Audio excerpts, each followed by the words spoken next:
I decided to move on to a narrowboat because I think I was bored, really, having a bit of a midlife crisis. I'm nearly 47. I'd been working in my same job for about 9 years, and although it's a job that many people would kill for, I was a local TV news reporter. Every day was different, it was all quite exciting, and yet somehow, after 9 years of doing it, it had all become a bit samey, and I was just a bit bored. I wanted something different in my life, so I decided to go the whole hog, sell my house, quit the job, buy the boat and live aboard and have a bit of an adventure. Originally it wasn't a narrowboat. I was looking at buying a motorhome and going touring around Europe, but that would have cost me a lot of money in diesel or petrol and campsite fees, and also my parents are getting a little bit elderly now and I wanted to be a bit closer to them, closer than I had been when I was living down in the south of England. So somehow it all coalesced into me buying the narrowboat. A lot of the canal network is around the Midlands, so I can be near my family, and I've got the adventure of living on the boat, and that's how it all just came to be. I've been living aboard for around about 9 months now. I moved on board last October, just in time for winter, and the boat initially stayed in a marina over winter because it seemed to me that that was probably a very sensible place to be while I got used to the idea of living on a boat. I could have taken it and started cruising around the canal network straight away, but I wanted to just have that safety net, if you like, the security of being somewhere where there were people who could help me with things, where I could not have the worry of trying to go around the canal network, but simply stay in one spot and get used to being on a boat. And then come the spring, I unhitched myself from the marina pontoon and went off touring.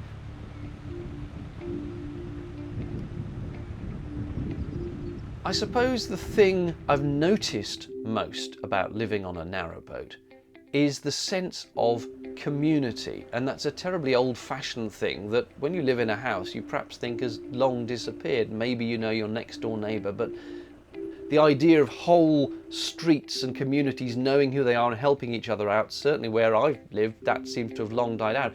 But on the boat, there is this incredibly strong sense of, if you live on a boat, any other boater will be friendly, will be helpful, will invite you over for a cup of tea, will stop and have a chat. It's so nice. I would say almost everybody, with just one or two very rare exceptions, almost everybody is absolutely lovely and friendly, and it's just nice. I think that's the thing I've noticed more about living on a boat, rather than the boat itself. It's the fact that once you own the boat, you have joined this club where everyone is ready to welcome you. A lot of people say, how can you live on a boat in winter? It must be really, really cold. And it isn't, it truly isn't. Boats have heating, boats have insulation. This boat is spray foamed. I think it's probably a good few inches thick, the spray foam. And there is radiator central heating run by a diesel fueled system, but also I've got a rather splendid multi-fuel wood and coal stove. Most narrowboats have those, and the boat gets absolutely toasty warm. Normally you've got the windows open in the depths of winter. To be fair, I've only spent one winter aboard and it was quite a mild winter, but there was absolutely no trouble at all keeping the boat warm. The biggest problem if you're on a boat in winter, if you're not in a marina, if you're out cruising the network, is potentially the canals can freeze over and your boat will get stuck in place where it is. And that's a problem because when your water tank runs out and you need to fill it, you've got to get the boat to somewhere where you can fill the water tank. Or if your toilet tank gets full, you're really going to need to empty that. And again, you need to be able to move the boat. So winter's more of a problem in terms of logistics than it is of keeping warm. Starting at the bow, that's a gas locker which contains two 13-kilogram propane cylinders, and that propane is used for cooking in the boat. Then you step back into the well deck, which is a lovely spot to sit of an evening, having a nice gin and tonic and admiring the beautiful canal views. These seats are also storage units, and I've got pots of paint, brushes and general miscellany inside them, and it does end up as a bit of a storage area. You can see there's an old bag of coal there that I was using over winter.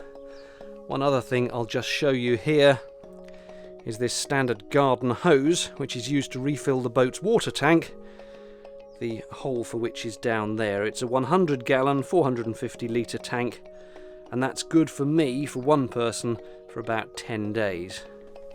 Now, stepping down from the well deck and actually into the boat through these steel but wood panelled doors, you come into the saloon, which, as you can see, is quite spacious. Got a little TV set on the left there. Over on the left also there is a diesel-fired radiator panel. I don't tend to use that though, because also behind that is the multi-fuel stove, which takes wood or coal, and it's much nicer to have that running than the radiators on a winter night. A couple of temporary chairs here. I am going to replace those with a sofa or something more comfortable, but at the moment they'll do the job. And just having a little look back there, there's some bookshelves and files and things for all the stuff you need in life, and a little coat hook as well. There are a few options for where you can tie up your boat if you want to do so long term. There are plenty of marinas around the canal network, and although they are expensive, they have many facilities. They've got gas, they've got electric, they've got water, they've got engineering facilities if you need any work done on your boat. So if you've got the money and you want to stay in the safety and security of a marina, that is one option. Alternatively, there are plenty of wharves and plenty of canal moorings where you're literally mooring up on the canal itself. The range of facilities varies enormously from nothing. You can be pretty much in the middle of nowhere without even a water tap to fill up your tank from. Or you can have fully serviced facilities where you've got an electricity bollard outside that you can just plug your boat into. And again, the costs will reflect the facilities you have. But aside from all of that, the great thing about the canal network is you can stop pretty much anywhere you like for up to 14 days. It's not true absolutely everywhere, but for about 95% of the canals, as you're going along, if you find somewhere you like, you can stop. Just pull up to the bank, tie up to the bank, bang some ropes into the pins into the bank, tie up and stay there. You can stay there for 14 days and then you're expected to move on. So all sorts of options for where you can go. If you do just continuously cruise, obviously you have a somewhat tougher existence because you have no fixed point where you can keep a car or anything like that. But you do get the joy of seeing the entire canal network. I never had a problem moving from a house to a boat. I'm not somebody who hoards loads of things. My house was never chock full of stuff. I mean, yes, I had a nice, reasonably sized television and the odd electrical gadget here and there, but by and large my house was fairly empty. So when it came to moving onto a boat, it wasn't a big deal. It felt like quite a big exercise of donating stuff to charity shops, putting stuff on eBay, giving stuff to friends, but all in all, I don't think it was as big of a challenge as it would have been for many people.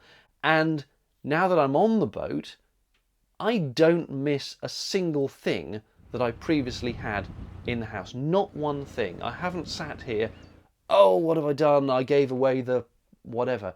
Everything I need is here on the boat. Narrowboating can be a challenge, but equally it can be quite simple. If you have a marina mooring and your boat is pretty much permanently there really aren't that many challenges other than the fact that you're living in a very long, thin, confined space.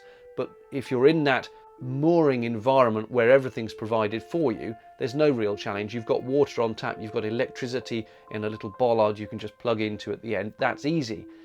If you go out continuously cruising the network, and I am licensed as a continuous cruiser, which means that you don't have a permanent home mooring, you just float about the network, then the challenges really are ones of logistics. You constantly need to be aware of how full your water tank is. You need to be aware of how full your toilet tank is. You need to be aware of whether your gas bottle is going to run out and how much diesel fuel you've got. These are not big things, but you do need to keep an eye on them, and you need to keep an eye on the map books so that you can look at it and think, oh yes, I need to get here within the next couple of days because there I can fill up my water tank. So it's a slight logistical challenge really that is you need to have at the back of your mind all the time. Actually living on board the boat is fine, there's no problem at all. In many ways it is like living in a house in terms of the facilities you have available to you. I've got telly, I've got the internet, and also I suppose completely unlike a house, you do need probably to learn a little bit about mechanics. It's not essential. There are emergency recovery organisations that will come and help you out if you have a crisis, but it is better if you can learn to do a little bit of DIY, a little bit of maintenance yourself, learn how to change the oil in the engine, change the filter, that kind of basic stuff which you wouldn't have to think about if you're in a house. But that said, it's all fairly straightforward. Most narrowboaters get on with it fairly easily, so I don't think there is as much of a challenge living on a boat as people might imagine. So going down the boat a bit further, on the side there, that's a little twin tub washing machine. It's good enough to do a few t-shirts and underpants and socks, that kind of thing. And we come into the galley, fully equipped. You've got a microwave there. You can also see a 4-burner hob running off that propane cylinder at the front. And then you've got a grill, and also underneath that there's an oven unit. To the right, a fridge with a tiny little freezer compartment that's really only good for a couple of ice creams. Plus, of course, loads of workspace, the sink, and lots of cupboards below for tins of food, things like that. Beyond that, a little L-shaped dinette area, and this does actually convert into a spare bed. You remove the table, move the cushions about, and you've got space for a little double bed there. Also underneath all these cushions, you can take them out, and there's storage units underneath as well, which is very handy. To the left, another of those diesel-fired radiators, and actually an electric one as well. That was just for emergencies over winter. Looking out from the dinette, you've got this side hatch, which gives you an absolutely fantastic view of wherever you're moored up. And it's very pleasant to sit at the dinette of an evening, have a meal, and be looking out at the view. Let's go down the side of the boat. A couple of cupboards here, just for general purpose storage. It's going to get a bit dark, sorry about that.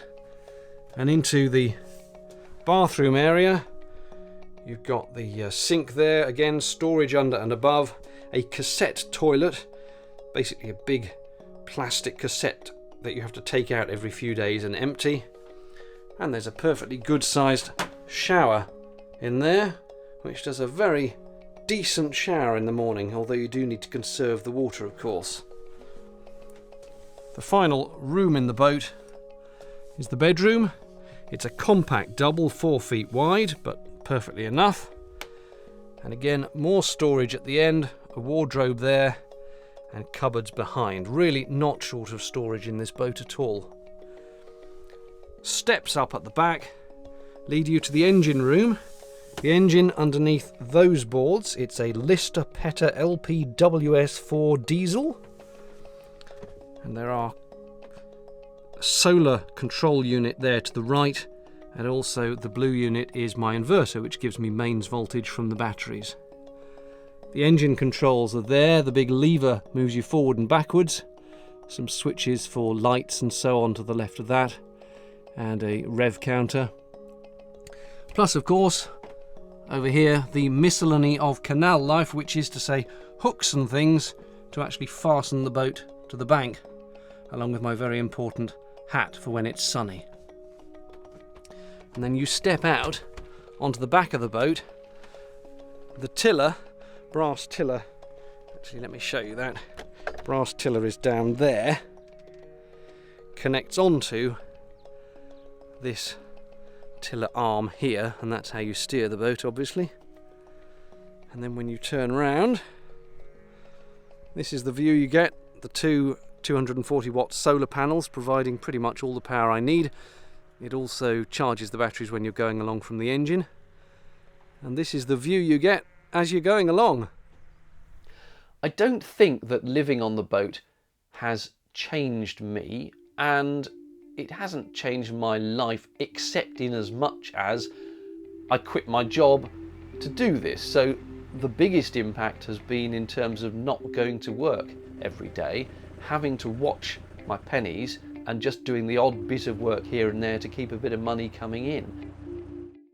I've been working freelance since moving aboard. I'm a former journalist, so I've been writing some articles for Canal Boat magazine. I'm also shooting videos. Being a former TV journalist, I'm well used to filming videos, editing videos, and I shoot myself. You know, you take a camera around and shoot all the stuff yourself. You are a one-man band as a modern TV journalist, and that's what I've been doing for years. So I'm using those skills to now shoot videos for other people, and I've had work come my way through my YouTube channel. And then of course there is the YouTube channel. I get a few pennies, and it really is a few pennies.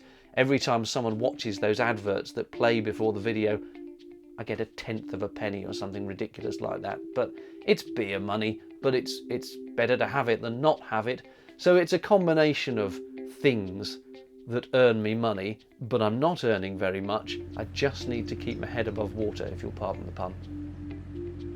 My plan when I bought the boat was always to give it a year and then see how I felt after that. I wanted to live on the boat for all 4 seasons, winter, summer, whatever, come hell or high water. Try it for a year and then make a decision about whether this was going to be the lifestyle for me until I get bored of it. So I'm still in the middle of that first year, but I'm certain I will stay on the boat for another winter at least. Do a bit more cruising around the network next year. Who knows for the future? I don't think I can really predict. I'm enjoying living on the boat. I'm enjoying the sense of freedom. I'm enjoying the sense of adventure. At the moment, I want to keep this experiment running. I think a lot of people like the notion of living on a narrowboat. It is this idyllic dream of bobbing around on the water, the sun shining, the ducks quacking and coming up to feed as you feed them bread, and just going around the canal network, living the life of Riley. It's a lovely notion, and to a certain extent, it is true. That said, when it is chucking with rain and blowing a gale and cold and miserable, well, to be perfectly honest, it's still rather lovely even then. As long as you can tie up, shut the doors and put the fire on, it's got another type of cosy romanticism. But I think the point I'm eventually coming to is that many people see this romantic notion and they think, I'll have a go at that, and they rush out and they buy a boat, and then a few months down the line think, what the heck have I done? And all the advice is take your time, do some research, hire a boat, have a holiday on a boat for a couple of weeks, see if you like it. I totally failed to do any of that. I just bought the boat and went for it, and luckily for me it's worked out. But I would say, if you are thinking of doing the same, don't do as I do as I say, and that is think about it, do your research, try it out first, and check that you can cope with living on a boat. But if you can, it's fantastic.